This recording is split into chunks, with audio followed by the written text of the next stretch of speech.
mantan gomke ᱥᱟᱶᱛᱮ madam Sumitra Murmu ᱟᱨ ᱡᱟᱦᱟᱸᱭ ᱜᱮ ᱵᱟᱦᱨᱮ ᱫᱤᱥᱚᱢ ᱨᱮᱱ ᱠᱚ ᱡᱚᱲᱟᱣ ᱟᱠᱟᱱ ᱟᱸᱡᱚᱢᱤᱭᱟᱹ ᱠᱚ ᱡᱚᱛᱚ ᱠᱚᱜᱮ ᱤᱧᱟᱹᱜ ᱥᱤᱸᱜᱟᱹᱲ ᱡᱚᱦᱟᱨ ᱪᱟᱞ ᱠᱟᱛᱮ ᱢᱤᱫ ᱵᱟᱨ ᱠᱟᱛᱷᱟ ᱫᱚᱧ ᱮᱦᱚᱵᱟ᱾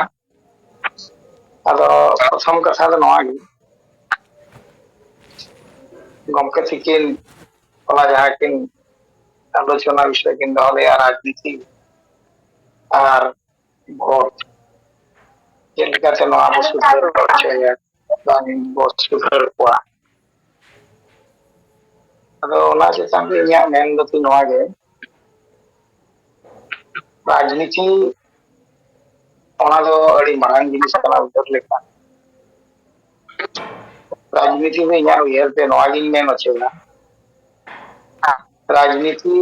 ᱫᱟᱲᱮ ᱛᱮᱜᱮ ᱡᱚᱛᱚ ᱠᱤᱪᱷᱩ ᱦᱩᱭ ᱫᱟᱲᱮᱭᱟᱜᱼᱟ᱾ ᱨᱟᱡᱽᱱᱤᱛᱤ te hor bo bujhaw ako kana ᱚᱲᱟᱜ ᱵᱩᱜᱤ ᱵᱟᱹᱲᱤᱡ ᱠᱚ ᱠᱟᱹᱢᱤ ᱟᱠᱚ ᱠᱟᱱᱟ ᱟᱨ ᱨᱟᱡᱽᱱᱤᱛᱤ ᱦᱚᱸ ᱪᱮᱫ ᱞᱮᱠᱟ ᱛᱮᱵᱚ ᱵᱷᱮᱡᱟᱭᱮᱫ ᱠᱚᱣᱟ ᱚᱱᱟ ᱫᱚ ᱦᱩᱭᱩᱜ ᱠᱟᱱᱟ ᱵᱷᱳᱴ ᱢᱟᱫᱽᱫᱷᱚᱢ ᱛᱮᱜᱮ ᱵᱚ ᱵᱷᱮᱡᱟᱭᱮᱫ ᱠᱚᱣᱟ᱾ ᱟᱫᱚ ᱨᱟᱡᱽᱱᱤᱛᱤ ᱨᱮ ᱡᱟᱦᱟᱸᱭ ᱠᱚ ᱫᱟᱲᱮᱭᱟᱜ ᱠᱟᱱᱟ ᱩᱱᱠᱩ ᱫᱚ ᱪᱟᱞᱟᱜ ᱠᱟᱱᱟ ᱠᱚ ᱯᱟᱨᱞᱟᱢᱮᱱᱴ ᱟᱨ ᱢᱤᱫ ᱞᱮᱠᱟ ᱛᱮᱫᱚ ᱠᱚ ᱵᱟᱪᱷᱟᱣᱮᱫ ᱠᱚᱣᱟ, ᱩᱱᱠᱩ ᱫᱚᱠᱚ ᱪᱟᱞᱟᱜ ᱠᱟᱱᱟ ᱨᱟᱡᱽᱡᱚ ᱥᱚᱵᱷᱟ ᱛᱮ᱾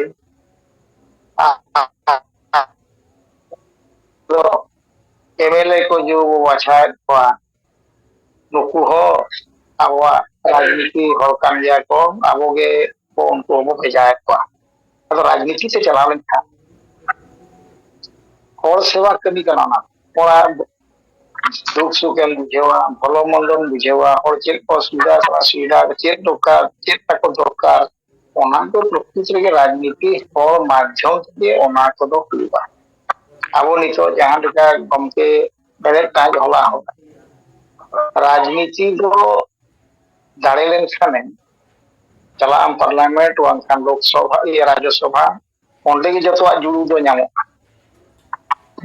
ᱦᱟᱥᱟ ᱡᱩᱲᱩ ᱦᱚᱢ ᱧᱟᱢᱟ, ᱜᱚᱨᱚᱢ ᱡᱩᱲᱩ ᱦᱚᱢ ᱧᱟᱢᱟ, ᱵᱟᱝᱠᱷᱟᱱ ᱡᱟᱦᱟᱸ ᱛᱟᱵᱚ ᱢᱟᱨᱟᱝ ᱵᱩᱨᱩ ᱵᱟᱯᱚᱥ ইত্যাদি ᱡᱟᱦᱟᱸ ᱜᱮ ᱫᱚᱨᱠᱟᱨᱚᱜ ᱥᱚᱝᱵᱤᱫᱷᱟᱱ ᱪᱮᱛᱟᱱ ᱨᱮ ᱵᱷᱤᱛᱨᱤ ᱨᱮ ᱢᱮᱱᱟᱜ ᱚᱱᱟ ᱚᱸᱰᱮ ᱠᱷᱚᱡ ᱠᱷᱟᱱ ᱚᱸᱰᱮ ᱠᱚ ᱯᱟᱥ ᱞᱮᱠᱷᱟᱱ ᱚᱱᱟ ᱡᱤᱱᱤᱥ ᱦᱚᱸ ᱧᱟᱢ ᱫᱟᱲᱮᱭᱟᱜᱼᱟ᱾ ᱨᱟᱡᱽᱱᱤᱛᱤ ᱢᱟᱫᱽᱫᱷᱚᱢ ᱛᱮᱜᱮ ᱨᱟᱡᱽᱱᱤᱛᱤ ᱦᱚᱲ ᱜᱮ ᱚᱱᱟ ᱫᱚᱠᱚ ᱮᱢ ᱫᱟᱲᱮᱭᱟᱜᱼᱟ᱾ ᱟᱫᱚ ᱱᱚᱣᱟ ᱟᱹᱰᱤ ᱢᱟᱨᱟᱝ ᱫᱟᱲᱮ ᱠᱟᱱᱟ᱾ ᱟᱫᱚ ᱨᱟᱡᱽᱱᱤᱛᱤ ᱪᱮᱫ ᱞᱮᱠᱟᱱ ᱦᱚᱲ ᱵᱚ ᱮᱢᱟ ᱚᱠᱟ ᱞᱮᱠᱟᱱ ᱦᱚᱲ ᱨᱟᱡᱽᱱᱤᱛᱤ ᱛᱮᱵᱚ ᱵᱷᱮᱡᱟ ᱠᱚᱣᱟ ᱚᱱᱟ ᱢᱤᱫᱴᱟᱝ ᱵᱩᱡᱷᱟᱹᱣ ᱫᱚᱨᱠᱟর᱾ ᱨᱟᱢᱟ ᱫᱟᱢᱟ ᱥᱚᱢᱟᱡᱽ ᱵᱷᱮᱡᱟ ᱫᱟᱲᱮᱭᱟᱜᱼᱟ, ᱟᱵᱚ ᱵᱚ ᱛᱤᱸᱜᱩᱱ ᱠᱟᱱᱟ ᱟᱵᱚ ᱵᱟᱠᱚ ᱮᱢᱟ ᱵᱚᱱᱟ, ᱚᱱᱟᱨᱮ ᱟᱹᱰᱤᱜᱟᱱ ᱡᱤᱱᱤᱥ ᱢᱮᱱᱟᱜᱼᱟ᱾ ᱴᱟᱠᱟ ᱯᱩᱭᱥᱟᱹ ᱡᱟᱦᱟᱸᱭᱟᱜ ᱰᱷᱮᱨ ᱯᱟর্টি ᱦᱚᱲ ᱢᱮᱱᱟᱜ ᱠᱚᱣᱟ ইত্যাদি ইত্যাদি ᱟᱹᱰᱤᱜᱟন ᱡᱤনিস।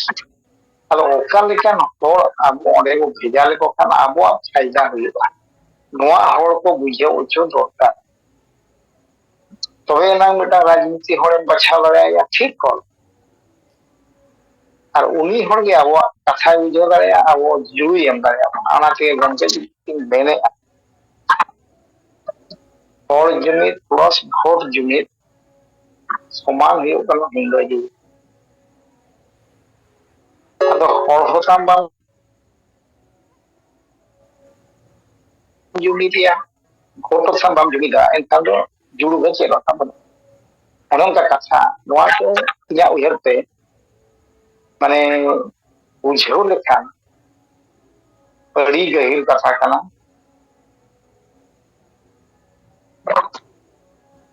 ᱟᱨ ᱵᱩᱡᱷᱟᱹᱣ ᱦᱚᱸ ᱟᱵᱚ ᱫᱚ ᱵᱟᱵᱚ ᱵᱩᱡᱷᱟᱹᱣ ᱴᱷᱤᱠ ᱫᱟᱲᱮᱭᱟᱜᱼᱟ। ᱜᱚᱢᱠᱮ ᱛᱤᱠᱤᱱ ᱱᱚᱣᱟ ᱪᱮᱛᱟᱱ ᱨᱮ ᱡᱟᱦᱟᱸ ᱞᱮᱠᱟ ᱠᱤᱱ ᱵᱩᱡᱷᱟᱹᱣ ᱟᱠᱟᱫ ᱵᱟᱲᱟᱭ ᱟᱠᱟᱫ ᱨᱟᱡᱽᱱᱤᱛᱤ ᱨᱮᱭᱟᱜ ᱠᱷᱮᱞᱳᱰ ᱟᱨ ᱪᱮᱫ ᱞᱮᱠᱟᱛᱮ ᱨᱟᱡᱽᱱᱤᱛᱤ ᱛᱮᱠᱚ ᱦᱤᱡᱩᱜ ᱠᱟᱱᱟ ᱪᱮᱫ ᱞᱮᱠᱟᱛᱮ ᱵᱟᱝᱟ ᱱᱤᱛ ᱯᱚᱨᱡᱚᱱᱛᱚ ᱟᱵᱚᱨᱮᱱ ᱦᱚᱲ ᱫᱚ ᱵᱟᱵᱚ ᱵᱟᱲᱟᱭ ᱟᱠᱟᱫᱟ। ᱟᱫᱚ ᱨᱟᱡᱽᱱᱤᱛᱤ ᱛᱮ ᱥᱮᱱ ᱞᱮᱱᱠᱷᱟᱱ ᱨᱟᱡᱽᱱᱤᱛᱤ ᱢᱟᱫᱽᱫᱷᱚᱢ ᱛᱮᱜᱮ ᱡᱚᱛᱚ ᱠᱤᱪᱷᱩ ᱵᱚᱱ ᱧᱟᱢᱟ। ᱚᱱᱟ ᱠᱚ ᱠᱷᱟᱹᱛᱤᱨ ᱛᱮᱠᱷᱟᱱ ᱟᱵᱚ ᱢᱤᱫᱴᱟᱝ ᱵᱮᱥ ᱨᱟᱡᱽᱱᱤᱛᱤ ᱦᱚᱲ ᱵᱟᱪᱷᱟᱣ ᱞᱟᱹᱜᱤᱫ ᱠᱷᱟᱱ ᱟᱹᱛᱩ ᱫᱤᱥᱚᱢ ᱥᱮᱴᱮᱨ ᱠᱟᱛᱮ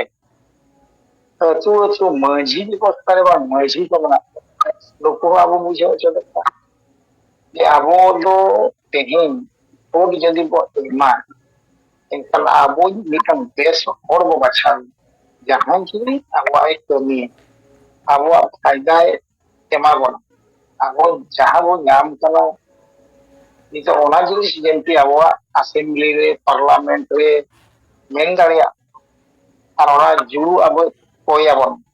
onkan hor bo ema enkan ona lagit sekan chen bo chekaya ona lagit sekan bes hor bo bachaw abo ho bes prochoto dorkar abo jo akrinyok kana vote का वो क्रिया मूल्यवान भोट से अड़ीचे डंगी एलर्जी ले निवारने बाकुटिया में लाट लाट पचारिया yang mau kali itu kan dan kalau udah mikir na barang barang itu nono ko abo hor bo bujho chole ko khan kan abo ri hor ja ni bo tiuna rajniti re abo ona juru bo nyam bare teno abo ri hor si ini सब बुझो नवा को जिनिस तो खराब जिनिस kana abo jahan jinis nit ko dorkar kana ona jinis nyam lagi kan abo milwan ko babo akhi andi korwate babo akhinya babo tinyo abo bo badai kan dia noa do jahan ema bona uni ge na ko ema enkan abo jadi noa bo akhinya kana kan abo jahan jinis ko dorkar kana ona jinis babo nyam bare tikate uni ma bo em tiket ka abo akhinya kana uni kan jahan ora ro dingala ape kata hape tayang tingin video ini abo socho por tri por abo बहुत babo kirinya em kano abo i और नहीं आती हो तो नवा को सुधर लगी तेgan या उयब tego abo rin hor jaguar ko dokta to cheton ko dokta to ena abo sala jadi ko mesa समाज jadi ko bodol chobare ठीक हर जहाँ पे हो गया इनका abo rin hor ठीक हर को बचाव আর আবহাওয়া রেডিওসি পারলে ভারতবর্ষে যদি যাহা গেল পঞ্চায়েত থেকে দোয়া একটা পলিটিক্যাল হোক রাজনীতিক হোক আদিবাসী হোক तेहे हो जदि अब आदिवासी सीट रे जहाँ के राजनीतिक हर को चलाता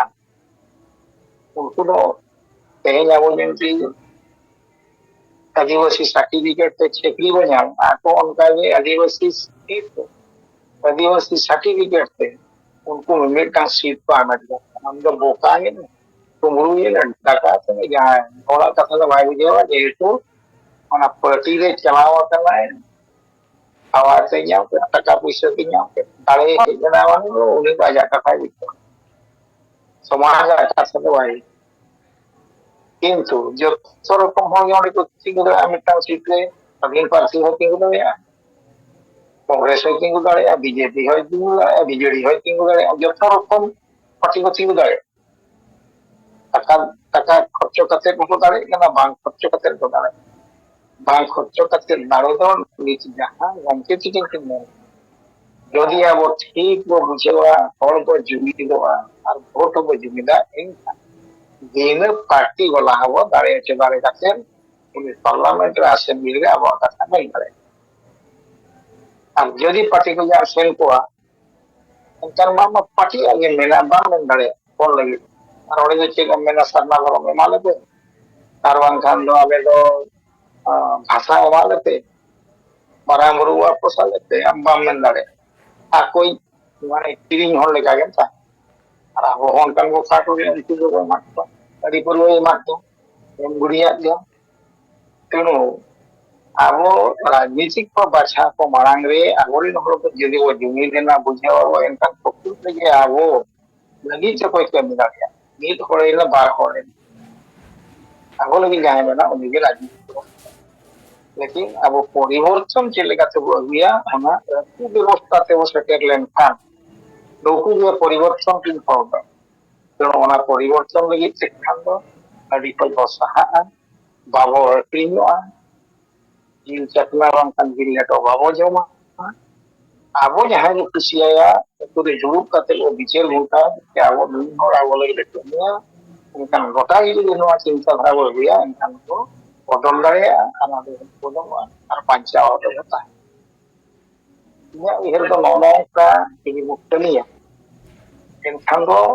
आबोरेन हर बो दाड़े हचो दाड़ेयाकोवा आर राजनीति रेबो राजनीति रेगे जतो किछु असेंबली पार्लामेंट रेगे जतो किछु बो नाम दाड़ेया ओंडे गे ᱟᱹᱭᱤᱱ ᱦᱚᱸ ᱵᱮᱱᱟᱜᱼᱟ ᱚᱸᱰᱮ ᱜᱮ ᱡᱩᱨᱤ ᱵᱮᱱᱟᱜᱼᱟ ᱟᱫᱚ ᱱᱚᱣᱟ ᱠᱚ ᱡᱤᱱᱤᱥ ᱠᱷᱟᱹᱛᱤᱨ ᱛᱮᱠᱷᱟᱱ ᱟᱵᱚ ᱟᱹᱛᱩ ᱫᱤᱥᱚᱢ ᱨᱮ ᱥᱮᱴᱮᱨ ᱠᱟᱛᱮ ᱟᱵᱚᱣᱟᱜ ᱯᱨᱚᱪᱟᱨ ᱯᱨᱚᱥᱟᱨ ᱠᱟᱛᱮ ᱦᱚᱸ ᱵᱩᱡᱷᱟᱹᱣ ᱦᱚᱪᱚ ᱫᱟᱲᱮ ᱠᱟᱛᱮ ᱟᱵᱚ ᱡᱩᱫᱤ ᱵᱚ ᱠᱩᱨᱩᱢᱩᱴᱩᱭᱟ ᱮᱱᱠᱷᱟᱱ ᱫᱚ ᱱᱚᱣᱟ ᱠᱚ उदाहरण स्वरूप अब सर्वता मेने अब जयराम महतो उनको आपको समाज गौरव दिया और आपको मिल को बनाव उनका जुदी अब उनको सुस्त तेज जुदी अब बुझे हचो दाड़ा अब धर्म दरकार अब भाषा दरकार मारांग वापस दरकार और अब माझी व्यवस्था परिवर्तन दरकार नवा को बुझे हचो दाड़ा अब राजनीतिक क्षेत्र में सब भेजा दाड़ा अन्य क्षेत्र जो किसी परिवर्तन द्वितीय कथा तेज उड़ीसा माने एप्रिल 1 उत्कल दिवस को मेतना तेज स्वतंत्र उड़ीसा प्रदेश छुट्टी में 1936 मसीहा एप्रिल 1 तारीख भाषा भित्तिक हिसाब से स्वतंत्र राज्य नाम लेगा खातिर ते तेज उइहार लगी तेज माने उत्कल दिवस उड़ीसा दिवस मेनते तेज स्वाधीन को संपूर्ण भाव में आकुआ निजर भाषा भित्तिक राज्य को खातिर ते उइहार दो लगी तेज राज रे छुट्टी सरकार माने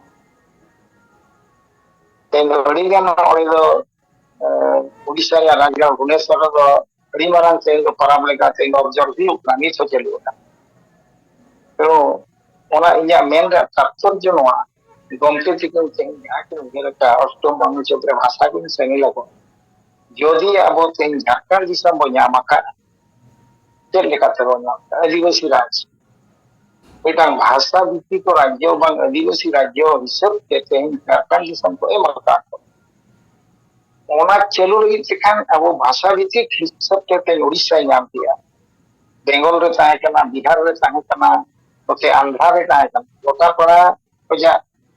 राज हेजना जहाँ की उड़िया भाषा भाषी को मिटन राज रे को तोलेनते उनको राज को उनका तेज अब सानताल भाषा भाषी आदिवासी झारखंड दिसम को मटा को हिसाब से गमके तकिन कुरुमुटुते 22 डिसेम्बर 2003 अब स्वतंत्र भाव में अष्टम अनुच्छेद भाषा हताव सम्मिलन तो नित दरकार उड़ीसा प्रदेश जहाँ भाषा भित्तिक उड़ीसा स्वतंत्रता उड़ीसा बना अब उनके गमके तकिन आयुते उइहार चालू तेज भाषा भित्तिक झारखंड दिसम बना भाषा चालू भाषा लगू खातिर तेज कुरुमुटु गमके उइहारते तेज चालू तेज जदि अब भाषा बो नाम किया अष्टम अनुच्छेद भाषा तब राज रे चेक लगुआ जो कुरुमुटु दरकार तेज जदि अब भाषा लगू लेनखान उड़ीसा जहाँ उत्कल दिवस चालू झारखंड दिवस चालू आलिया राज बो मेन को मेन लेकिन तेज जदि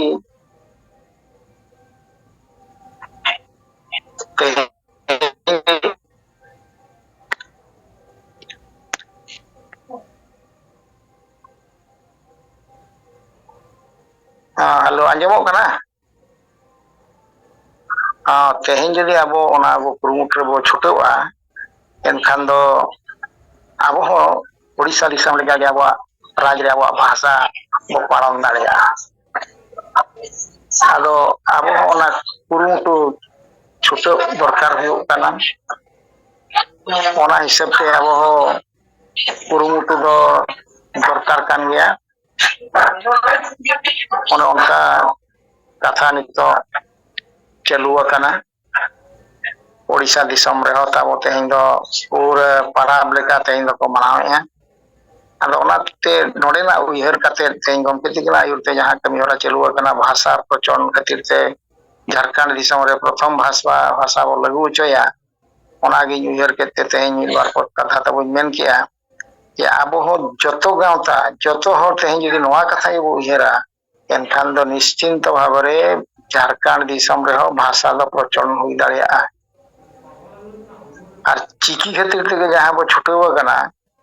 चिकी दो ऑटोमेटिक बांचावा भाषा जदी झारखंड दिसम रे बांचावा आलो गमके मा जहां लिंग उयहर ले थाय ओना लिंग मेन किया ओना हिसाब ते अलिंगा दना कथा नोडे गिलिंग दुगीया मा जहां के बो जोड़ाव कान सात पनत रे नयुरिया को आंजमिया को ओना सानते परसी तेरे दिसम गमके माडम सानते जतो कोगे मुचाद रे अलिंगा सिंगल सिंगल जोहार चल काते नोडे गिलिंग दुगी किया मा तबे सनम कोगे जोहार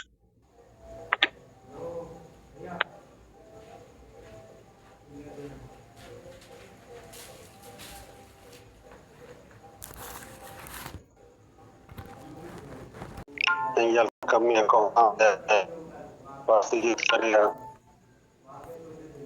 ini bangka salkan dulu dalam berfungsi trauma sanam kolde alin part kona sehingga jelas mengapotin bisa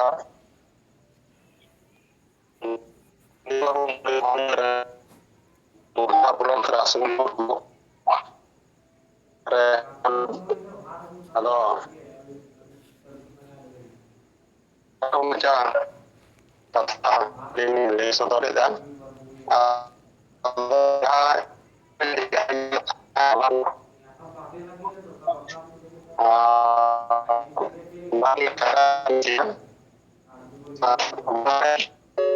abo adon ala to hingul kate kira Advocate की single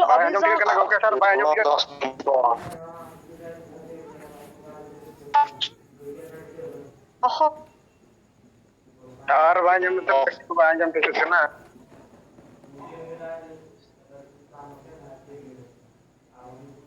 Allah karena antara foto में nomor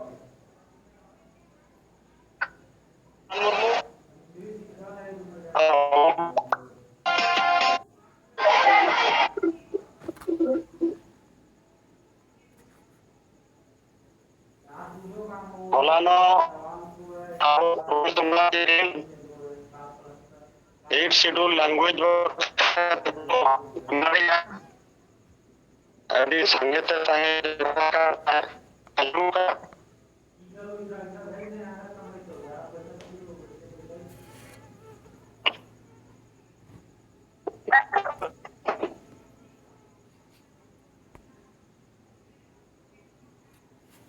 Bayang kenal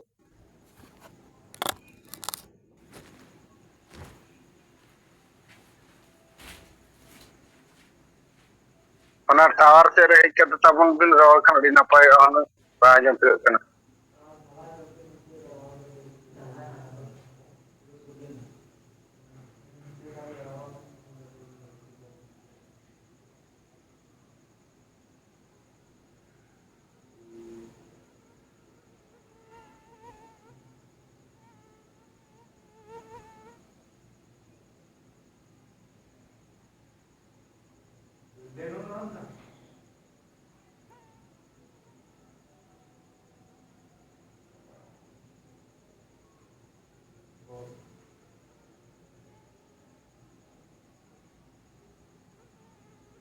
जल्दी आना और राशि बोल कर आ राशि में जल्दी का करना था रह चल रहा है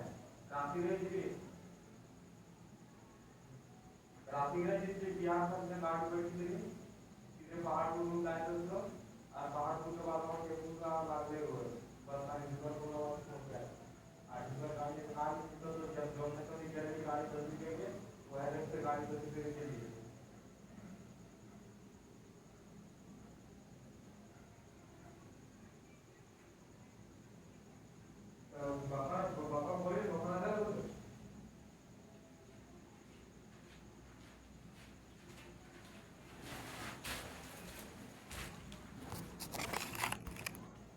kali blok kami kata private assistant jangan kita kami kan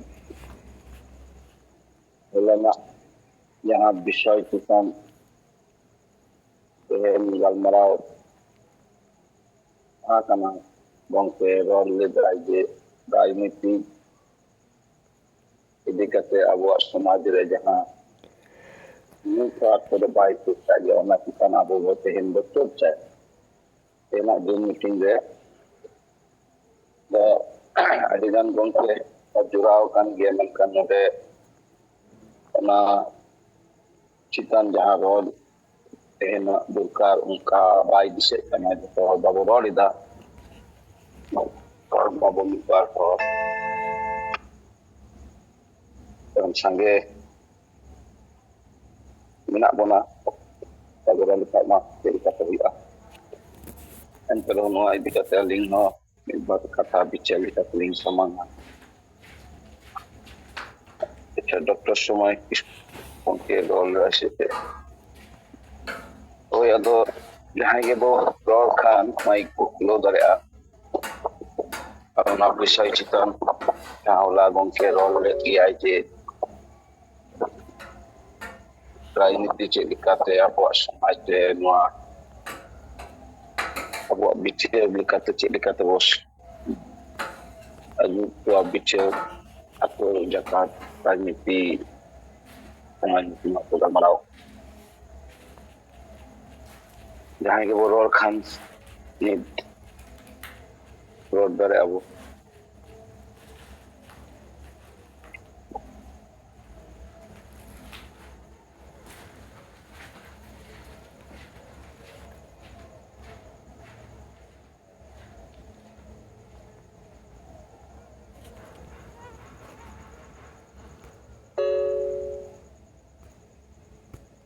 waste Bengal Paschim Medinipur खनी रोड गाने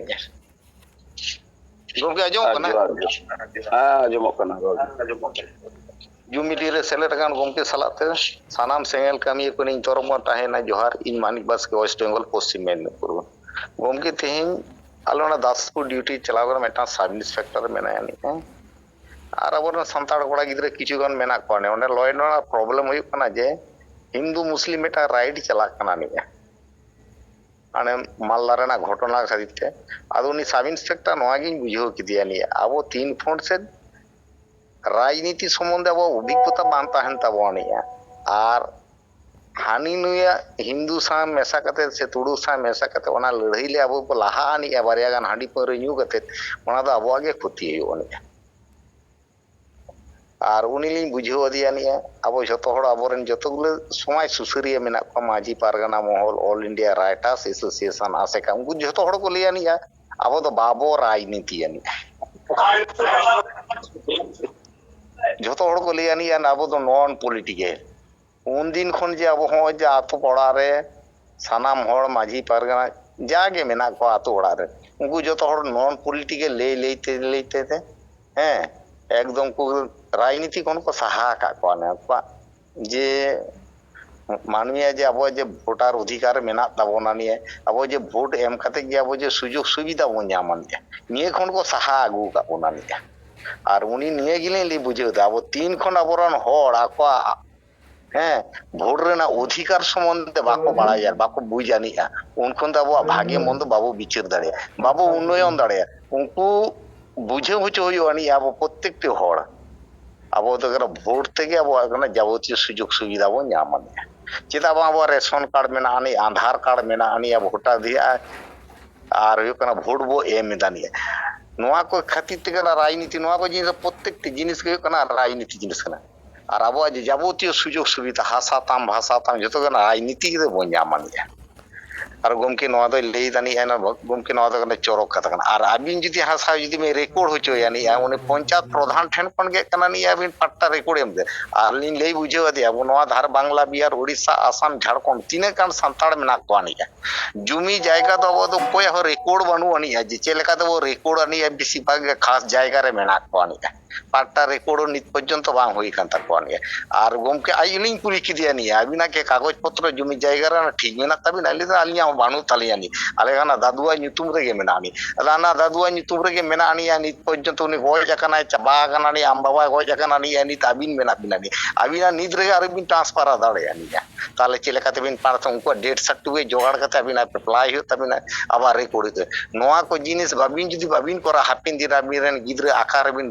गिडी टोकाय कना दरिया दार बिन एकबार भूमिहीन होटो कते बिन दोहो टोकाय कना निये को सुसर रेना कामी जेहुत अबिन बिन चाकरिया निया परिचिति मेना तबिना ने टाका पैसा मेना तो नोआ तो जहां लगाते रेकर्ड हुई तबिना रेस्टी हो तबिना अबिना गिद्रे nyutum रे बांकान अबिना nyutum रे बांकान को तो हरबरो आनिगे गोमकी नोआ को आडी उस्ते अब हासा भाषा माझी बो बदल को आतो बो बांचावानी सेंगल माझी चिंता बो बनाव कोआनी हांडी बो सहायानी समाज बोला निये को डिटेल साड़ी घड़ी मोटा घंटा दुए गान उनी लिंग कपाल माराव दिया निये आर उनको कोड़ा गिद्रे को लेई तानी न गोमकी आम जाम लेई ताने सेन सालकान मुर्मु जहा लेई तानी नोआ जुदी मिद दिन ते जुदी को गड़ो आनी न भारत वर्ष सनाम होड़ ताले हासा बो जीत कर दाड़े भाषा बो जीत कर दाड़े आनी आर बा दिसोम बो जीत कर दाड़े आनी आर नीत गे धर्म कलम कोड बो ᱧᱟᱢᱟᱱᱤᱭᱟ ᱪᱮᱫᱟᱜ ᱵᱟᱝ ᱦᱩᱭᱩᱜ ᱠᱟᱱᱟ ᱱᱤᱱᱟᱹᱜ ᱡᱟᱭᱜᱟ ᱨᱮ ᱟᱵᱚ ᱥᱟᱱᱛᱟᱲ ᱢᱮᱱᱟᱜ ᱵᱚᱱᱟ ᱱᱤ ᱵᱟᱝᱞᱟ ᱵᱤᱦᱟᱨ ᱩᱲᱤᱥᱥᱟ ᱟᱥᱟᱢ ᱡᱷᱟᱲᱠᱷᱚᱸᱰ ᱡᱩᱫᱤ ᱢᱤᱫ ᱫᱤᱱ ᱨᱮᱞ ᱜᱮᱵᱚ ᱚᱵᱚᱨᱳᱫ ᱟᱹᱱᱤᱡᱼᱟ ᱥᱚᱨᱠᱟর ᱴᱚᱱᱚᱝ ᱱᱚᱲᱟᱛᱮ ᱫᱤल्ᱞᱤ ᱥᱚᱨᱠᱟর ᱛᱷᱟᱨᱟ ᱛᱷᱟᱨᱟ ᱟᱹᱱᱤᱡᱼᱟᱭ ᱟᱵᱚᱨᱮᱱ ᱥᱩᱥᱟᱹᱨᱤᱭᱟᱹ ᱠᱚ ᱟᱵᱚᱨᱮᱱ ᱜᱚᱢᱠᱮ ᱠᱚᱠᱚ ᱦᱚᱦᱚᱣᱟᱠᱚ ᱫᱤल्ᱞᱤ ᱨᱮ ᱦᱤᱡᱩᱜ ᱯᱮ ᱟᱵᱚ ᱪᱮᱫ ᱛᱮᱵᱚ ᱠᱚᱭ ᱠᱟᱱᱟ ᱢᱮᱱᱛᱮ ᱱᱤᱭᱟᱹ ᱠᱚ ᱜᱚᱢᱠᱮ ᱰᱤᱴᱮᱞᱥ ᱤᱧ ᱞᱟᱹᱭ ᱵᱩᱡᱷᱟᱹᱣ ᱟᱫᱮᱭᱟ ᱡᱩᱢ ᱢᱤᱴᱤᱝ ᱨᱮ ᱥᱮᱞᱮᱫ ᱞᱮᱠᱷᱟᱱ ᱥᱟᱱᱟᱢ ᱠᱚᱜᱮ ᱤᱧ ᱛᱚᱨᱚᱯ ᱠᱷᱚᱱ ᱛᱟᱦᱮᱸᱱᱟ ᱡᱚᱦᱟᱨ ᱤᱧ ᱢᱟᱱᱤᱠ ᱵᱟᱥᱠᱮ ᱳᱭᱮᱥᱴ ᱵᱮᱝᱜᱚᱞ ᱯᱚᱥᱪᱤᱢ ᱢᱮᱫᱽᱱᱤᱯᱩᱨ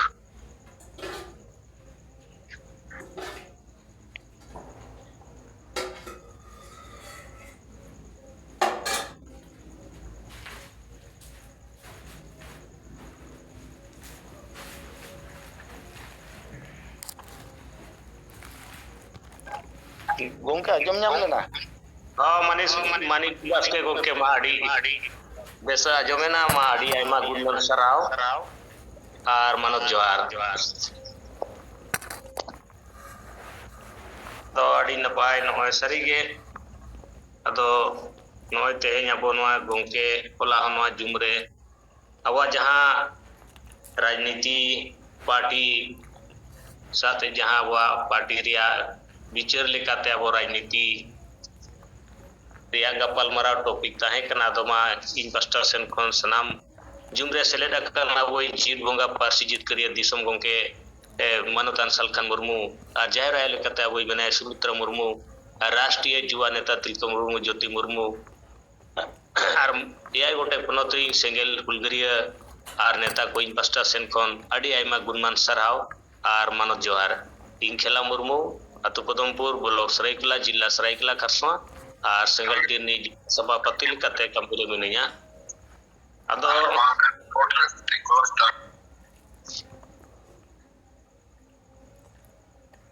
राजनीति पार्टी रिया चे राजनीति अब नोय अब समाज रे जहां संताल समाज रे जहां अब पंडित रघुनाथ मुर्मुआ प्रभाव दो उनी बोंगा करे अडी साई शर्मा नोय हुई जावरा कना लेकिन अब नोय राजनीति बाबो राजनीतिया आर नोआ गे नितो अब संताल समाज रे नितो धवी बाबो सहा दाड़िया का आर भोट तो वो एमएन किया भोट रिया माने हो बाबो चेदा का ओना कारण ते अब नितो सनाम लेकना जुड़ू अब बो रे रचुक कना आर भोट जी दो अब भोट रिया माने तो वो बुझाव ᱧᱟᱢᱟᱠᱟ भोट रिया माने तो हांडी परवा जिल चखना धोती साड़ी फुटबॉल जर्सी पता को एमान को बो बड़ाया कार बो को कोई कना नियाड़ी दुख रेना कथा अब दिसम फुरगल कते नय जतो समाज री आको समाज रे लौड़िया को नेता को आकोआ समाज रे जहां तिना हसावासा जाति धर्म लेकाना मौलिक अधिकार आको राजनीति आकार तेगे सनामा जुड़ू को बांचाव दोहो दाड़िया का आर को जीत के रखा तो अब हो गोमके नोआ तेहेñ राजनीति रे अब होड़ अबोरी मेना को रे हो अब दो नोआ राजनीति रिया लाभ नितो धवी बाबो हताव दाड़िया का एकमात्र अब जीत बोंगा सलखान मुर्मू के राजनीति कतेत के अबोरी आदिवासी को नय ᱥᱟᱱᱛᱟᱲ ᱠᱚ ᱱᱚᱜᱼᱚᱭ ᱥᱟᱨᱱᱟ ᱫᱷᱚᱨᱚᱢ ᱟᱨ ᱦᱟᱥᱟᱵᱷᱟᱥᱟ ᱡᱟᱹᱛᱤ ᱫᱷᱚᱨᱚᱢ ᱨᱮᱭᱟᱜ ᱟᱨ ᱱᱚᱜᱼᱚᱭ ᱟᱵᱚᱣᱟᱜ ᱥᱟᱱᱛᱟᱞᱤ ᱨᱟᱡᱽ ᱵᱷᱟষᱟ ᱪᱮ ᱱᱚᱜᱼᱚᱭ 8वीं अनुसूची रे शामिल ᱦᱚᱪᱚ ᱠᱮᱜᱼᱟᱭ। ᱱᱚᱣᱟ ᱫᱚ ᱮᱠᱢᱟᱛᱨᱚ ᱨᱟᱡᱽᱱᱤᱛᱤ ᱨᱮᱭᱟᱜ ᱯᱟᱣᱟᱨ ᱟᱨ ᱠᱩᱴᱱᱤᱛᱤᱭᱟᱜ ᱤᱫᱤ ᱛᱮᱜᱮ ᱱᱚᱜᱼᱚᱭ ᱜᱚᱢᱠᱮᱭᱟᱜ ᱫᱤᱥ ᱦᱩᱫᱤᱥ ᱛᱮᱜᱮ ᱱᱚᱣᱟᱭ ᱡᱤᱛᱠᱟᱹᱨᱟᱫ ᱵᱚᱱᱟᱭ। ᱱᱚᱣᱟ ᱟᱹᱰᱤ ᱢᱟᱨᱟᱝ ᱢᱤᱫᱴᱟᱝ ᱵᱷᱟᱨᱚᱛ ᱫᱤᱥᱚᱢ ᱨᱮ ᱢᱤᱫᱴᱟᱝ ᱮᱠᱢᱟᱛᱨᱚ आदिवासी भाषा ᱥᱟᱱᱛᱟᱞᱤ भाषा प्रथम ᱟᱵᱚ 8 শিডিউল রে শামিল হচো আকার বনাই। তো ওনা লাগি তে তেহেñ রাজনীতি রেᱭᱟᱜ ᱡᱟᱦᱟᱸ ᱫᱟᱲᱮ ᱱᱚᱣᱟ ᱨᱮᱭᱟᱜ ᱫᱟᱲᱮ ᱟᱵᱚᱨᱤᱧ ᱟᱹᱰᱤ ᱜᱟᱱ ᱮᱢᱮᱞᱮ ᱮᱢᱯᱤ ᱢᱚন্ত্রী মুখ্যমন্ত্রী রাজপাল রাষ্ট্রপতি ধাবিᱡ ᱢᱮᱱᱟᱜ ᱠᱚ ᱨᱮᱦᱚᱸ ᱚᱱᱟ ᱨᱟᱡᱽᱱᱤᱛᱤ ᱨᱮᱭᱟᱜ ᱟᱵᱚᱣᱟᱜ ᱞᱟᱵᱷ ᱵᱟᱠᱚ ᱮᱢ ᱫᱟᱲᱮᱭᱟᱵᱚᱱ ᱠᱟᱱᱟ ᱟᱨ ᱟᱵᱚ ᱦᱚᱸ ᱚᱱᱟ ᱞᱟᱹᱜᱤᱫ ᱛᱮ ᱡᱩᱢᱤᱫ ᱵᱟᱝ ᱠᱟᱨᱚᱱ ᱛᱮᱜᱮ ᱱᱚᱣᱟ ᱵᱟᱵᱚ ᱫᱟᱲᱮᱭᱟᱜ ᱠᱟᱱᱟ। ᱟᱫᱚ ᱱᱚᱣᱟ ᱤᱧ ᱯᱟᱥᱴᱟ ᱥᱮᱱ ᱠᱷᱚᱱ ᱱᱚᱜᱼᱚᱭ ᱡᱮ ᱱᱤᱛᱚᱜ ᱨᱟᱡᱽᱱᱤᱛᱤ ᱨᱮᱭᱟᱜ ᱯᱟᱣᱟᱨ ᱤᱫᱤ ᱛᱮᱜᱮ ᱟᱵᱚ ᱦᱚᱸ ᱨᱟᱡᱽᱱᱤᱛᱤ ᱥᱟᱶ ᱜᱟᱛᱮ ᱠᱟᱛᱮᱫ ᱨᱟᱡᱽᱱᱤᱛᱤᱭᱟᱜ ᱴᱤᱢ ᱟᱨ तेहेñ मिट्टे नॉय खबर कागज रे दैनिक जागरण रे मिट्टे एमकाय 14टी जहां राजनीतिक दल जहां मेना को झारखंड रे नुकुआ रे सरकार जे चुनाव आयोग उनी नेलिया नुकुआ आता पता बांग आदो आबोआ झारखंड दिसम पार्टी हो ये ना पेपर रे खबर कागज रे छपा हकना आदो नोआ लगिते अबो सामाजिक संगठन साते अबो राजनीतिक संगठन ते इदी कते आर अबो जहां तेहेñ अबोआ समाज रे आदिवासी समाज री होड़ को नुकु अबोआ समाज री न सारना धर्म मिटंग अडी मारांग धर्म जुड़ू रे लड़ाई अबो गोंके गे जीव का लड़ाई अबो जारी दो काय लेकिन बाकी आर नेता आर मंत्री को नोआ रे दुलड़ आर गरज बांग कारण ते अबो नितो धाबी जाबो नोआ जुड़ू मानत बाबो ᱧᱟᱢᱟᱠᱟ ᱟᱫᱚ ᱚᱱᱟ ᱞᱟᱹᱜᱤᱫ ᱛᱮ ᱱᱚᱣᱟ ᱫᱤᱥᱚᱢ ᱨᱮ ᱥᱟᱸᱜᱮ ᱦᱚᱲ ᱡᱩᱢᱤᱫ ᱠᱟᱛᱮᱫ ᱜᱮ ᱱᱚᱣᱟ ᱡᱤᱛᱠᱟᱹᱨ ᱫᱟᱲᱮᱭᱟᱜ ᱟᱨ ᱨᱟᱡᱽᱱᱤᱛᱤ ᱟᱠᱷᱲᱟ ᱨᱮᱦᱚᱸ ᱛᱮᱦᱮᱧ ᱮᱢᱮᱞᱮ ᱮᱢᱯᱤ ᱢᱚন্ত্রী ᱵᱮᱱᱟᱣ ᱠᱟᱛᱮ ᱚᱱᱟ ᱡᱮ ᱯᱟᱨᱞᱟᱢᱮᱱᱴ ᱮᱥᱮᱢᱵলি ᱨᱮ ᱱᱚᱣᱟ दाबी चे नोआ सरकार बड़ाई हचो हुआ जे आले जुग जुग को नोय भारत फुरगल कते उन शर्मा हुयन रहो आले नोआ धर्म जुड़ू बा में मकालिया तो नोआ दो मिटंग आलिया मौलिक अधिकार आम अनानी आ चेरेज लियाम बामे माले कना तो नोकना मामला हुयु कना और नोआ लगी ते अबो राजनीति तेहेñ अबो सरीगे नोआ अबो राजनीति जुदी अबो नोआ टीम रे अबो बाणगोन अडिगान नेता को नो इलेक्शन करे भोट करे को आणगोलान गया लेकिन अबो समाज को दो बाई गड़ोलान गया और अबो समाज दो नोआ बाई बड़ाया जे अबो नेता जुदी तेहेñ दाड़े आय अबो हक ऐदरी रे रोड़ाय लेकिन बाकी नेता को दो नुकु जहां गे अबो राष्ट्रपति और राज्यपाल मुख्यमंत्री को बनाव अकान गया नितो हो मेना को गया लेकिन नुकु अबो नोआ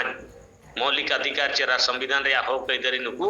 बाको दिलो दाड़े आबन कना नोआ हो आडी मारांग दुर्भाग्य कना दुख रेना कथाओं कना इनखान आम राष्ट्रपति मुख्यमंत्री प्रधानमंत्री सनामा बनाव काते हो आबो दो माने बेकार के साबितो कना तो नोआ हो आडी मारांग विपद लेका गे आर आबो नोआ रिजर्वेशन सीट काते आबोरी एमएलए एमपी मुख्यमंत्री को बना कना रेया नोआ रेया लाभ दो आबो दो माने दाड़े काते हो नोआ लाभ दो बाबो यामी आनाली दाड़े आर बांग दाड़े बराबरी गया ना लगिते आदो नोआ राजनीति जुड़ू हुन आबो नोय संगे होड़ लाख लाख हुन होड़ आबो नोआ गोंके आबो जहां फार्मूला होड़ जुमिद प्लस भोट जुमिद हुंडे जुड़ू तो नोआ जुड़ू आबो नाम लगिते आदु आबोरी आदिवासी को दिलामन जुमिद हुआ नोआ गोंके डकरा हकाय लेकिन नोआ जुमिद रिया दो आबो बाको शुरू कना चे बाको गड़ो कना तो आबोरी आदिवासी को दो नुकु दो इदु चो 30 दिस उदिस हुई हिजु आता को और नोआ जुड़ू को लगिते लड़ाई रे बाणगोना नोआ आडी मुश्किल परिस्थिति रे मेना बोना दो मा खाटो मोचा बिचार इnye हो राजनीति मा गोंके अबोय लई चेद कार बन गया राजनीति तो आडी मारांग दाड़े मेना सनाम लेकना जुड़ू आमेम जितकर दाड़ेया अदो मा खाटो मोचा बिचार इन पास्टा सेन कोन सनाम गोंके को दोहड़ा तीन पास्टा सेन कोन ᱟᱹᱰᱤ ᱟᱭᱢᱟ ᱜᱩᱱᱢᱟᱱ ᱥᱟᱨᱦᱟᱣ ᱟᱨ ᱢᱟᱱᱚᱛ ᱡᱚᱦᱟᱨ᱾ ᱟᱫᱚ ᱵᱟᱹᱠᱤ ᱱᱮᱛᱟ ᱠᱚ ᱛᱟᱵᱚ ᱵᱤᱪᱟᱹᱨ ᱠᱚ ᱨᱤᱯᱳর্ট ᱠᱚᱵᱚ ᱫᱚᱦᱚᱭ ᱢᱟ᱾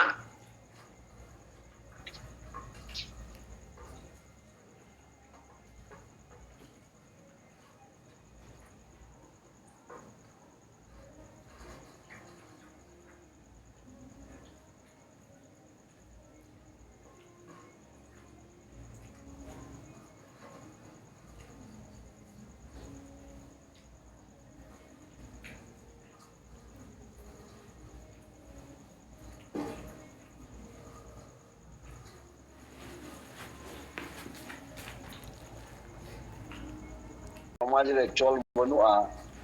नोआ चेक लेका तबो सुधर दाड़े चेक लेका तबो आगू दाड़े नोआ चेष्टा आगू लगती तेन गोटा धरती से गोटा आवा भारत दिसोम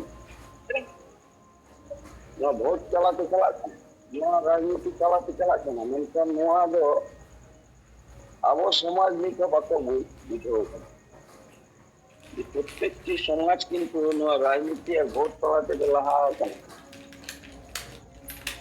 तेन आबो बो बादाया जहां तिना नोआ धरती से नोआ भारत रेन जाति मेना कोआ नुकु जेते के akwa jati se akwa धर्म से akwa जेते के को नोआ राजनीति और भोट तलाते के को हाथ अधिकार दो ᱧᱟᱢ ᱟᱠᱟᱫᱟ तेन आबो बो नेल गया आदिवासी सारा बाकी जहां तिनो और जे धरती रे मेना सना भारत रे नुकु आको चलाते नोआ को बुझो ठीक करते akwa जुरी प्रत्येकटा हिसाब को आपको हिसाब करते चेष्टा होता एकमात्र आदिवासी के बेहिसाबी भावे चला करते तेन आदिवासी हालत अभी जो मुश्किल में नुको आदिवासी को उनका बाई हो जाए ये आज बहुत जुम्मीद का था राजनीति का था वहाँ तो अच्छा जो आखिर अब वो जहाँ तुम इतना समाज रे वो नियल को जैसे मुसलमान समाज नुको किंतु भोट हिजुआ जखन गे आको ओना भोट आलोचना तलाते अकोय दो अगुया पा लेकाते अब बेनिफिट हुआ नोआ को आलोचना करते मिटन के को भोट को एमा और आको जहां जुरु ओना को हतावा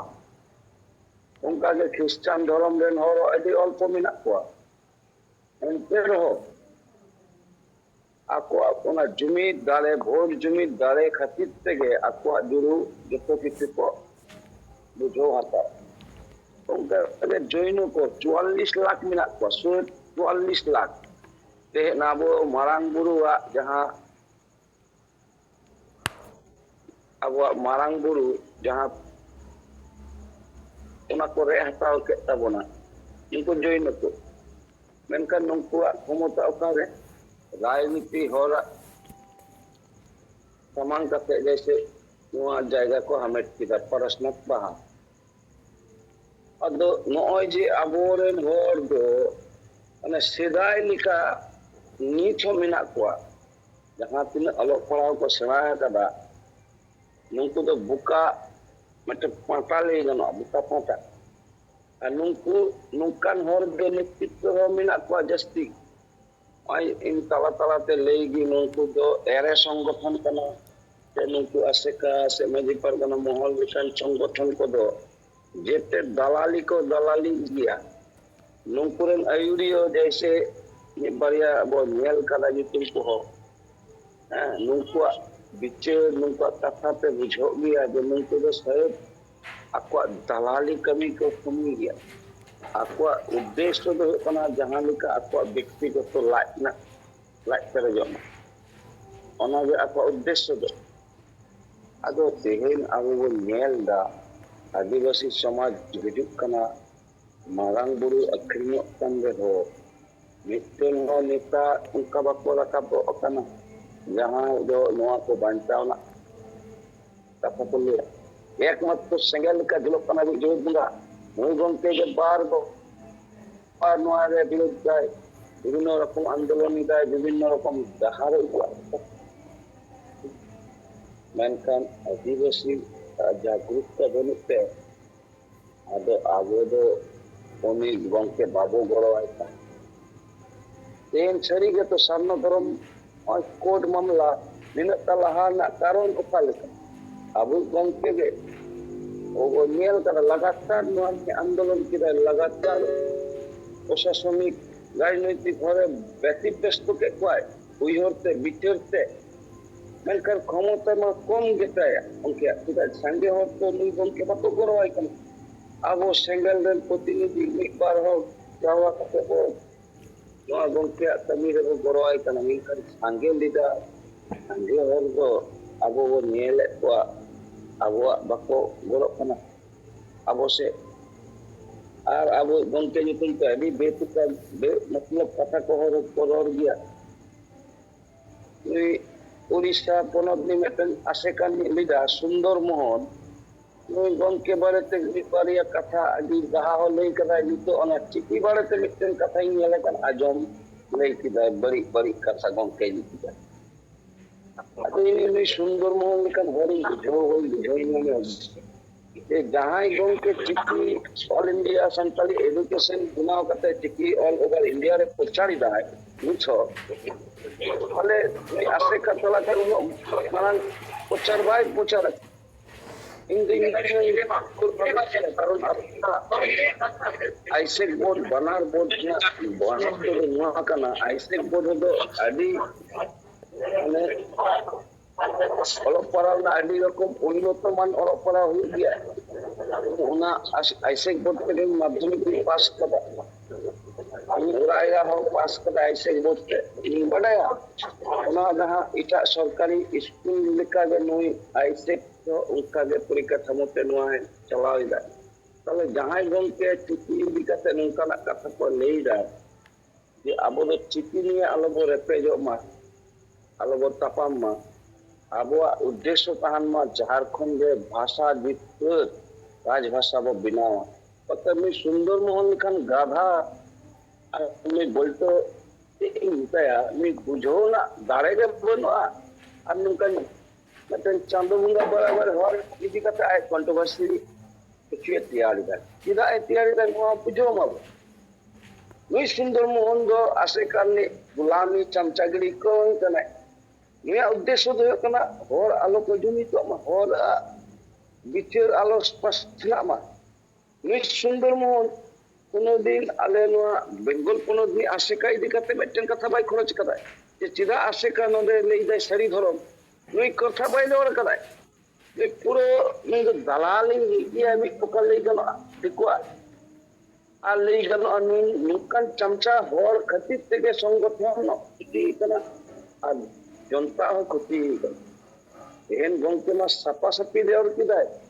যে আবো দো চিঠি ইদি কাতে আলোবো নিয়া মা কারণ তেহেন সান্তালি ভাষা আবো হয়তো বাবু বাডায়া আডি ক্ষেত্রে বাংলাতে হো অল কানা ইংরেজিতে হো অল অল হইক কানা আবার চিকিতে হো অল ইদা সান্তালি ভাষা দে এদা দুটো নোয়া ভাষা রাষ্ট্রীয় ভাষা লিখাতে রাজ একটা জায়গা হিজুক কানা কারণ আমাদের সংবিধান স্বীকৃতি ভাষা কানা ওনা লিখাতে নোয়া ভাষা ইংরেজিতে হোক অল ইদা লিখব বাংলাতে হোক উড়িয়াতে হোক অল ইদা যেতে লিপিতে কো কলা তো গংকে মা শৈরি বিচার করায় ওনা লিখাতে সাপা সাপি নেই কা গিয়া আছে সরি কে আবো নি রাজভাষার দরকার কানা কারণ যখন কোনো ধরে যদি নোয়া রাজভাষা ও বিনাওয়া তাহলে প্রত্যেক কোনো থেকে নোয়া ভাষা অন্তত একটা মারাং একটা সরকারি মানতে নামা আর যেতে স্কুল কলেজ থেকে নোয়া চিকি থেকে কো পড়া আউন্দ চিকি কো এহব অটোমেটিক जैसे बांग्ला भाषा ते बंगाली को पढ़ा करना बांग्ला चिकी पे उनका के हिंदी भाषा और हिंदी ते को पढ़ा करना उनका के उड़िया भाषा उड़िया चिकी ते को पढ़ा करना उनका अब झारखंड पनत रे हुईबा और अब हमको बेंगल रे आरो जोरदार पढ़ा हुईबा जेते पनत रे के हुई अतो नुई सुंदर मोहन लेका नुको चमचा बेलचा नुको अथवा बुद्धिमा जांगारे मिना anu gongke kata ini kata YouTube re भूल भाल kata तो ᱟᱫᱚ ᱱᱩᱭ ᱜᱚᱝᱠᱮ ᱥᱟᱶ ᱢᱤᱫ ᱵᱟᱨ ᱪᱷᱚᱴᱤᱧ ᱨᱚᱲ ᱞᱮᱫᱟ ᱯᱷᱳᱱ ᱛᱮ, ᱟᱫᱚ ᱵᱟᱠᱚ ᱞᱟᱹᱭᱟ ᱜᱟᱫᱷᱟ ᱫᱚ ᱟᱢ ᱫᱚ ᱜᱟᱫᱷᱟ ᱛᱤᱱᱟᱹᱜ ᱮᱢ ᱵᱩᱡᱷᱟᱹᱣ ᱫᱟ, ᱩᱱᱤ ᱫᱚ ᱜᱟᱫᱷᱟ ᱠᱟᱱ ᱠᱷᱟᱱ ᱩᱱᱤ ᱫᱚ ᱪᱮᱫ ᱮ ᱵᱩᱡᱷᱟᱹᱣ, ᱩᱱᱤ ᱢᱟ ᱜᱟᱫᱷᱟ ᱠᱟᱱᱟᱭ। ᱪᱤᱠᱤ ᱟᱨ ᱵᱷᱟষᱟ ᱪᱮᱛᱟᱱ ᱚᱠᱟᱴᱟᱜ ᱥᱚᱴᱷᱤᱠᱟ ᱩᱱᱤ ᱵᱤᱪᱟᱹᱨ ᱜᱮ ᱱᱤᱛ ᱦᱚᱸ ᱵᱟᱭ ᱫᱟᱲᱮᱭᱟᱫᱟᱭ, ᱩᱱᱤ ᱵᱟᱝᱢᱟ ᱯᱚᱱᱰᱤᱛᱚᱜ ᱠᱟᱱᱟ। ᱚᱱᱠᱟ ᱯᱚᱱᱰᱤᱛ ᱩᱲᱤᱥᱥᱟ ᱞᱮᱠᱟᱱ ᱯᱚᱱᱰᱤᱛ ᱟᱞᱮ ᱵᱮᱝᱜᱚᱞ ᱨᱮᱦᱚᱸ ᱢᱮᱱᱟᱜ ᱠᱚᱣᱟ।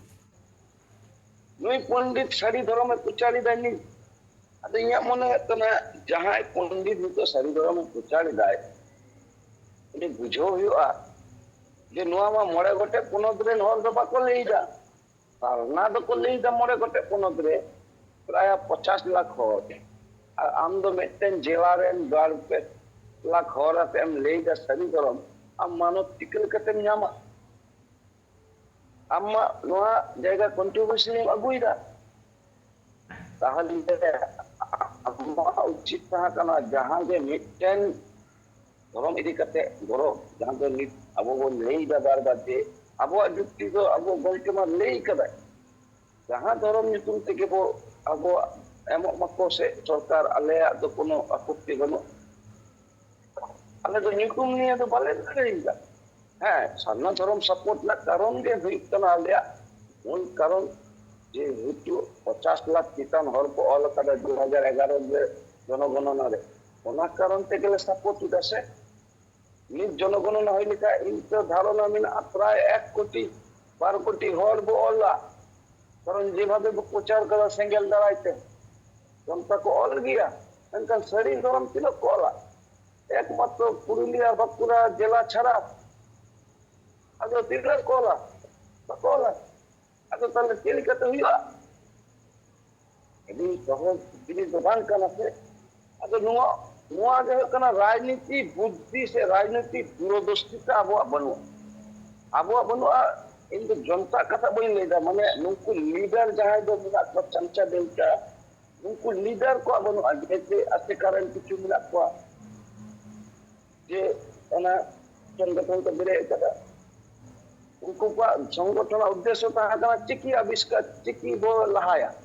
নিয়ে গে তাহা কানা নিত মা যেতে জায়গা রে ঘাট কো খোলাও ᱮᱫᱟ, ᱢᱮᱱᱠᱷᱟᱱ ᱠᱟᱹᱢᱤ ᱫᱚ ᱚᱠᱟᱴᱟᱜ ᱵᱟᱠᱚ ᱫᱟᱲᱮᱭᱟᱜᱼᱟ। ᱚᱱᱠᱟ ᱜᱮ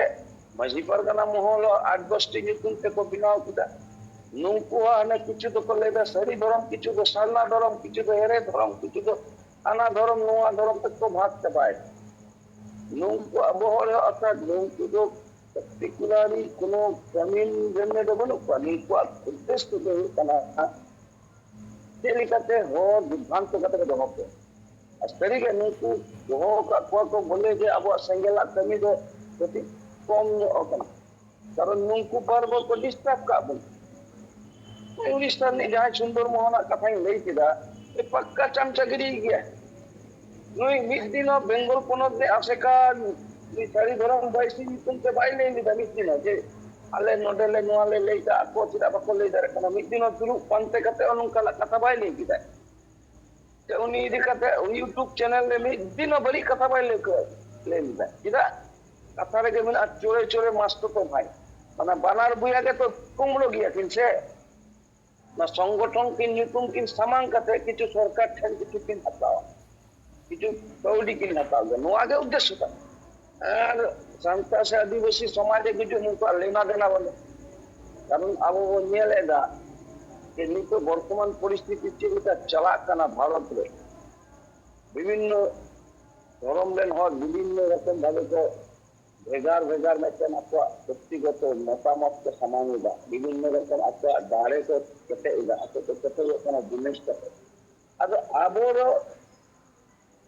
ᱱᱤᱛ ᱦᱚᱸ ᱵᱟᱵᱚ ᱠᱟᱹᱢᱤ ᱠᱟᱱᱟ ᱚᱱᱠᱟᱱᱟᱜ, ᱢᱮᱱᱠᱷᱟᱱ ᱱᱤᱛᱚᱜ ᱫᱷᱟᱹᱨᱤᱡ ᱟᱵᱚ ᱵᱚᱱ ᱧᱮᱞ ᱮᱫᱟ ᱮᱴᱟᱜ ᱥᱚᱢᱟᱡᱽ ᱠᱷᱚᱱ ᱟᱵᱚ ᱡᱟᱹᱥᱛᱤ ᱠᱷᱚᱛᱤ ᱠᱟᱱᱟ। ᱟᱵᱚᱣᱟᱜ ᱫᱷᱚᱨᱚᱢ ᱵᱟᱹᱱᱩᱜᱼᱟ, ᱟᱵᱚᱣᱟᱜ ᱵᱷᱟষᱟ ᱱᱤᱛ ᱵᱟᱝ ᱠᱷᱟᱹᱛᱤᱨ ᱠᱟᱱᱟ, ᱟᱵᱚᱣᱟᱜ ᱫᱷᱚᱨᱚᱢ ᱠᱷᱟᱹᱛᱤᱨ ᱠᱟᱱᱟ, ᱟᱵᱚ ᱡᱮᱠᱳᱱᱳ ᱵᱷᱟবে ᱟᱵᱚ ᱵᱚ ᱟᱫᱚᱜ ᱜᱮᱭᱟ। ᱟᱫᱚ ᱱᱩᱝᱠᱩ ᱡᱟᱦᱟᱸᱭ ᱱᱚᱜᱼᱚᱭ ᱪᱟᱢᱪᱟ ᱵᱮᱞᱪᱟ ᱞᱮᱠᱟ ᱠᱚ ᱠᱟᱹᱢᱤ ᱠᱟᱱᱟ, ᱱᱩᱝᱠᱩ ᱫᱚ ᱥᱟᱹᱨᱤᱜᱮ ᱥᱚᱢᱟᱡᱽ ᱠᱚ ᱜᱚᱡ ᱴᱷᱤᱠ ᱠᱟᱫᱟ। ᱱᱩᱭ ᱡᱟᱦᱟᱸᱭ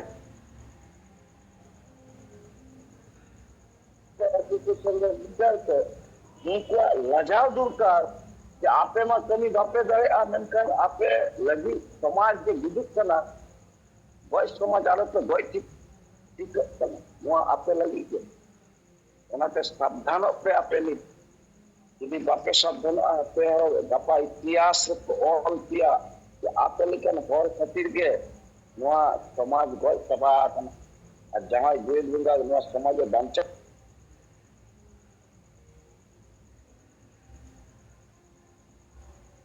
सानाम को जोहार इन बारे कथा दो सनाइन कना राजनीति चेतान रे भारत दिसम दो संविधान ते चला कना और संविधान अब जते हो वोट एमो रे अधिकार एमकाव और रिजर्वेशन ते एमएलए एमपी को बेना रे अब आदिवासी अधिकार एमकाव आदो वोट एमो को समाज लगी तो वोट बको एमे अब और रिजर्व सीट को एमएलए एमपी बनाव कान को अब समाज लगी बको रोड इन खान अब तो जनता और नेता मिल लेका समाज लगी तो वो बेकार गया उना संगे एमएलए एमपी को बना करना लाख लाख और वोटर में ना हुआ तो समाज सुधर लेकाते अब नवा चेतन रे गंभीर विचार विमर्श करते कमी हुई अतो अब सेंगल से खोजबो लगाव कन दोसर पॉइंट तो ये लई रिया रूढ़ी प्रथा परंपरा ᱧᱩᱛᱩᱢ ते अडिगान होड़ अबोरिन होड़ को दिग्भ्रामित को रूढ़ी प्रथा परंपरा दो जते समाज रे आगे मेना तीना गान दो बेस गया तीना तो बड़ी गया जैसे मुसलमान को परंपरा प्रथा रे 3 तलाक ताहे कना सुप्रीम कोर्ट उन्हें खारिज किया जे नोआ आपिया परंपरा दो संविधान रे जहाँ व्यवस्था मेना बराबरी गया उना खिलाफ रे मेना उनाते नोआ दो खारिज होगा तो अब समाज रे हो नित अडिगान संगठन और mitten Ambedkarite party of India उनको उनको प्रचार आदिवासी को तो सेल्फ रूल सिस्टम रे अधिकार मेना माने अक्वा रूढ़ी प्रथा परंपरा चालू को तो दाड़िया और उनका गे अडिगान अब आदिवासी नेता संगठन को रोड़े अदो रूढ़ी प्रथा परंपरा को तो यदि संविधान रे मौलिक अधिकार फंडामेंटल राइट्स खिलाफ रे तिंगुना इना खान ओना तो हाई कोर्ट सुप्रीम कोर्ट ए खारिजा अदो अब डांडोम बारोन डन पंते सुया महिला विरोधी मानसिकता वोट किरिंग अखरिंग को तो संविधान विरोधी कमी को कना इन खान भारत दिसम रे दो नौकान रूढ़ी प्रथा परंपरा को दो बांग चला इन नुकु 10 कोटी टका रे इन कैशलेट को माजी परगना महल वाला उनको को मैंने तान अब आदिवासी चितान तो केस पाए केस हुई है ना सजाओ हुई है ना तो ना प्रमाणित है ना रूढ़ी प्रथा परंपरा यदि संविधान कानून खिलाफ रे तिंगुना इनखान ओना तो पाए चला और अब माजी परगना व्यवस्था रे अडिगान जिनिस तो संविधान कानून विरुद्ध रे जिनिस कना और गणतंत्र विरुद्ध रे आहो जिनिस कना तो निया के बारे कथा इन ले रिया इच्छा ताहे कना और राजनीति तो भारत दिसम ले तो राजनीति तेगे दिसम चला कर राजनीति वाला के जिते को फैसला है चावल रिया दाम सुनुम रिया दाम चेत भाषा ते मोल पढ़ा ओकोय को नौकरी रे जगह को न्यामा जेते अदो राजनीति तो अब समाज रे तो नीट लेका बांग बिचार करना और 50 साल गन मा गुरु गमके रघुनाथ मुर्मू आयुर ते आसेका वाला नको प्रचार कदा चे अब तो नॉन पॉलिटिकल अदो नोआ गे अबोय गोज पन करना और अतु अतु रे माजी परगना व्यवस्था रे आयुरिये को वंशवादी कारण ते उल मतार मुरुक को गे इंजिन लिका मेना पते नुको ओका अतु रे हो अब आदिवासी एजेंडा लगी पाको गन मराव करना अब नीत नो भूल को सब जमका अदो एन रे हो आपे को अडिगान जिनिस तो चेतो गया मेना कारण अब तला रे गे अडिगान आदिवासी नेता महाल सेका राइटर्स अरे मानथिन मेना को नुकु और विभ्रांति रेगे को दो का को कना और सांगे होड़ मा बोरे विचार रे उना क्षमता बनुआ बाको फैसला दड़िया ओनाते गोटा अब आदिवासी रिंदा अडिगान नेता जहां के जहां लेका रोड जोंग कना कमी जोंग कना मेनखान चेल लेकाते अब आशा भाषा जाति धर्म रोजगार को बंचा ओना लगी सांगे होड़ा पुष्टो दिशा बनुआ अदो इन्या विचरते संगल से कोई अब जहां वो कमी करना अब नेता नीति रणनीति ठीक किया अदो 8 कना कारण अब संगे नेता पे रंगे जोरे मेना पे कम पे और पढ़ाओ करना और अब संगे और पढ़ाओ और नौकरी पेशा वाला नोरे गोड़ो बदल तक विरोधे और एमएलए एमपी हो बाको गोड़ो का आदिवासी जन संगठन हो बाको गोड़ो चाकरीजीवी हो बाको गोड़ो करना अतो नवा को सुविधा तो मेना पे लेकिन और जुमिट और वोट जुमिट जुदी बाबो बनाव दाड़िया इनखान भारत दिसम रे बांचा मुश्किल गया धर्म हो आदो आतबो सनाम होल क्रिश्चियन मकान हिंदू को बनाव चबा भाषा हो आदो गया कारण अब तो नित दो लिपि पीछे रे वो लगावा करना संताली भाषा और साहित्य विकास रे तो बन आरो अडिगान कथा मेना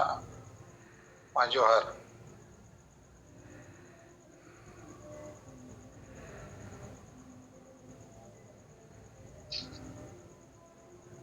नो अब गोंके तबो नो अब राजनीति बारेते अब अड़ी पुष्ट साई और अब समाज रे नीति गति रूढ़िवादी परंपरा को बचाव कारण तेगे अब गुजु हर रे तिंगु कना बो अदोना लगिते अब गोंके के इन पास्टा सेन कोन अंतर जीविते अड़ी आयमा गुणमान सराव और मानव जोहार सरीगे अब नय गोंके 1980 खन अब आदिवासी को पूरा भारत दिसम रे जुमित कते जितकर रिया जहां कुकमु अब नेलन्या मुचोकेट बनाई संगते कमी हबो कमी कना अब गोंके चिता रेगे अडिगान अबोरी हड़ को और नेता को सामाजिक संगठन को माने ᱵᱟᱹᱲᱤᱡ ᱯᱨᱚᱪᱟᱨ ᱟᱨ ᱟᱹᱰᱤ ᱞᱮᱠᱟᱱᱟᱜ ᱮᱴᱠᱮᱴᱚᱬᱮ ᱠᱚᱠᱚ ᱥᱤᱨᱡᱚᱱ ᱠᱮᱜᱼᱟ, ᱚᱱᱟ ᱠᱷᱤᱞᱟᱯ ᱨᱮ ᱟᱵᱚ ᱥᱮᱸᱜᱮᱞ ᱨᱤᱧ ᱜᱚᱢᱠᱮ ᱠᱚ ᱟᱹᱰᱤ ᱜᱚᱲᱚ ᱜᱚᱯᱚᱲᱚ ᱛᱮ ᱟᱵᱚᱭᱤᱡ ᱜᱚᱢᱠᱮᱭᱟᱜ ᱡᱟᱦᱟᱸ ᱠᱟᱹᱢᱤ ᱦᱚᱨᱟ ᱨᱮ ᱵᱟᱫᱷᱟ ᱠᱚ ᱥᱨᱤᱥᱴᱤ ᱟᱠᱟᱫ ᱜᱮᱭᱟ, ᱟᱨ ᱠᱟᱹᱢᱤ ᱠᱚᱫᱚ ᱩᱱᱠᱩ ᱫᱚ ᱟᱵᱚᱣᱟᱜ ᱥᱚᱢᱟᱡᱽ ᱵᱚᱜᱚᱡ ᱨᱮᱜᱮ ᱟᱠᱚ ᱦᱚᱸ ᱢᱮᱱᱟᱜ ᱠᱚ ᱜᱮᱭᱟ। एकमात्र আবহাওয়া গমকে কে আবো আদিবাসী সমাজ রিয়া হাসাবাসা জাতি ধর্ম ইজ্জতাবাদী রোজগার চাষবাস কো বাঞ্চাও রেয়া কামি কান গিয়া আবো গমকে আর তিকিনা আয়ুরতে ওনা লাগিতে নয় আবহাওয়া সমাজ গগজ হড়গে সঙ্গে মেনা কুয়া ওনা লাগিতে নয় আবই যাহা ভারত সংবিধান যাহা আবই बाबा साहेब डॉक्टर भीमराव अंबेडकर उन्हीं हो आज जो उंजुजा किताब रे आज ऑल रकाब का है जे माने खतरा तो जहां संविधान बाड़ी जी आई जे छेड़छाड़ी आई ने 19 तो उन खतरा बनुआ जहां तीन मनी आई नुआ संविधान रे जहां तीन आरक्षण ते नौकरी और विधायक संसद मंत्री पद को नाम काते और उनको एटा समाज रे कमी को कमी कना आदिवासी समाज दो बांगा और आदिवासी समाज लगी नुकु दो गद्दार के को साबित कना ओना लगी आबो गोमकी आहो विचार और कमी होरा आबो समाज री होड़गे को विरोध का दिया विरोधे गुण गया को जहां लेका आबो आदिवासी समाज रे जहां भी बड़ी जहां कमी चला कना रूढ़ीवादी जहां लेका हांडी को आबो माने ना बोंगा बुरु आबो नवा को बो मेनिया हांडी तो बाबो बोंगाया बेरलदा तो बो बोंगा बुरु आबो समाज रे आर आबो रिलमला समाज बो बनावा सुलूक समाज बो बनावा जे आबो नियाव खपरी जहाना उनका बाय सिरजनो आर हांडी आर पौरे तेगे आबो समाज रे दो माने जस्ती बारी जो कना आर गोज आत चबा कर रे हमबो आबो समाज रे नवा हांडी दो बांग को बागी दाड़िया कना पौरे हम बाको बागी दाड़िया कना ओनाते आबो समाज रे नितो दो जहां लेका एटा समाज रे एमान सा लड़ाई लगी हो आबो दो बाबो मजबूत दाड़िया चिकाते आबोरी हड़मा हांडी पौरे निउ निसते के मेनाय आय हड़मो आजा ती जंगा जितिया सनामा आय कमजोर चबा हका आय तो ओना लगिते नोआ दो अडी खतरा जिनिस कान गया बई बईते आबो समाज रे माने गुजू हर से के बस लहा कना लेकिन आबो गोंके नोआ मार्शल डहारते हांडी बदलते बेरेल दाते बोंगा बुरु कते आबो सनाम हर सुख शांति रे बो तहना नोकना विचार धारा पूरे समाज रे बो प्रचार प्रसार बो लगाव कान गया आ नोआ हांडी और पौरे तो नोआ दो 20 कान गया जहां वो जहां ओना ओड़ा रे परिवार रे जुदी नोआ मेना ओरे दो बेस सुलूक और परिवार दो बनुआ और गजते रोगी बीमार आजार अड़ी लेकाना तेको गुजुक कान गया को और नोआ बांचाव रे आबो माने जहां तीना माजी परगना और नोकाना संगठन को मेना हांडी पौर बांचाव रूढ़ीवादी बांचाव रे मेना कुआ तो मा गोंके को तेन जुम रिया जहां समय नोआ दो हुए कना 10 साढ़े 9 मिनट हुई ना तो बाकी नेता को जुदी विचार को रिपोर्ट को मेना खान को दो दड़िया और बंखान नोड़े गोंके तबो नोआ जू में जिरो आई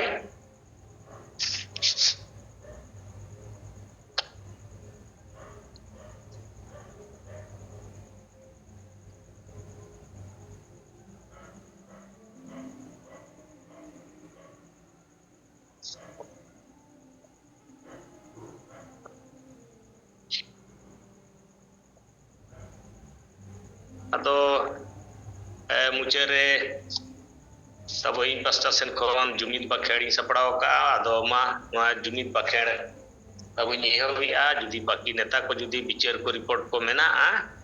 इनखान बो नवा जुम चाबा कते नवा ये जुमित बाखेड़ चाबा कते नबो 2-5 मिनट बो दो दड़ेया अदो मा गोंके को दोड़ा 3 पास्टा सेन खन अडी आइमा गुणमान सराव और मानव जोहार चल करते नवा जुमित बाखेड़ी नेहबिया तब मने मने तब तेला रकामा जुमित बाखेड़ बोंगा को ठेन नेहर जोहार और अरदास हिल मरांग बुरु जाहेर आयो मोड़े को तुरुई को सिंह बोंगा और सनाम बोंगा बुरु को हापड़ाम को हासा और दिसोम जितकरिया सिदो मुर्मू और बिरसा मुंडा ऑल गुरु गोंके रघुनाथ मुर्मू और तिलका मुर्मू सला सनाम बीर बंटा को माँ आपे ठेले नेहर जोहार और गोडोक कना माँ आपे आले दाड़े और गोड़ो एमाले पे जेमन आले हिस्से सुयो बागी कातेर जुमी दड़े ले सरसाव दड़िया माँ आले तलारे दुलड़ और गोड़ो गोपड़ो दड़े ले बिनाव रकाब दड़िया माँ आलेया दुख हरके चबा माँ और आले सनाम होड़ सुख शांतिर ले तहन माँ आले बेस और डहार ले सला बचाव दड़िया माँ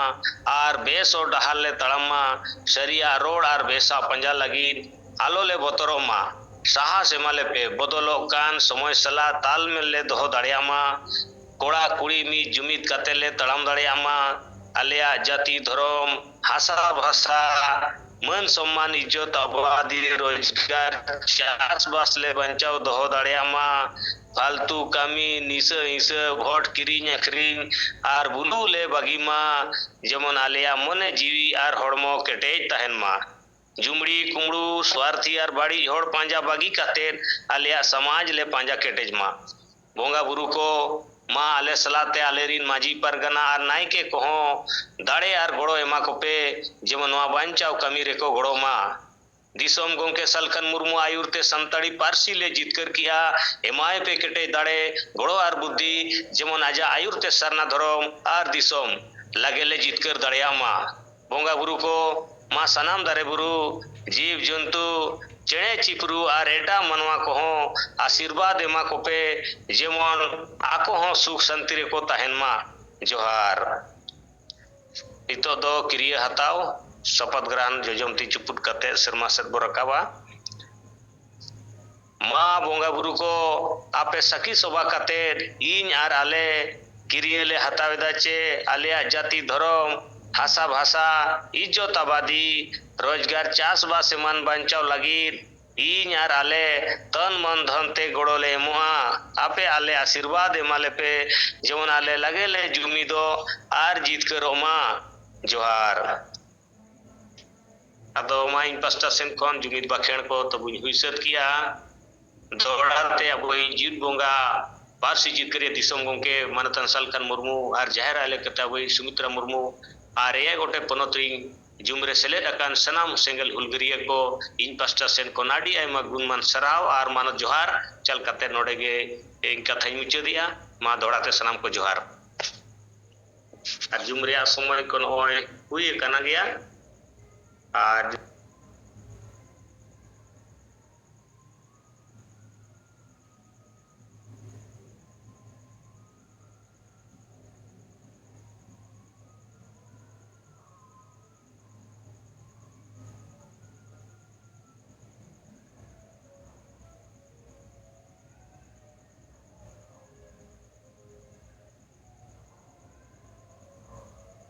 और जहाँ को बापे रोड खान दो वो जीरो